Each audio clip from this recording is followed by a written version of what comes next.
ఈ వీడియో ఇప్పుడు కాదు 10 రోజుల ముందుది. మేమైతే 10 రోజుల ముందు తిరుమలకైతే వెళ్ళొచ్చాము. ఇప్పుడైతే వెళ్ళలేమనుకోండి, ఎందుకంటే అందరికీ తెలిసిందే సింధూర్ యుద్ధం వలన తిరుమలకు వెళ్ళాలంటే కొంచెం భయంగానే ఉంటుంది.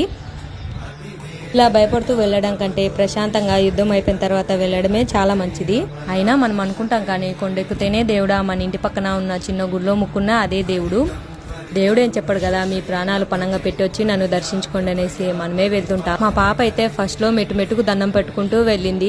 లాస్ట్కి వచ్చేసరికి అయితే అలసిపోయింది. 9 కిలోమీటర్లు, 7 కొండలు, 4 గోపురాలు, 3550 మెట్లు ఎక్కుతామో అనుకుంటూ ఆ గోవిందనామాన్ని తలుచుకుంటూ అయితే ఎక్కేసాం. దర్శనం అయితే బాగా జరిగిందని అనుకుంటాం కానీ 4 గంటల శ్రమ పడితే 2 నిమిషాలు ఆ గోవిందుని అయితే చూపిస్తారు. అయితే ఇక్కడ ఒక రాయి పైన ఇంకొకటి ఇలా 5 రాళ్ళు అయితే నిలబెడితే మన సొంత ఇంటి కళ అయితే నెరవేరుతుందంట.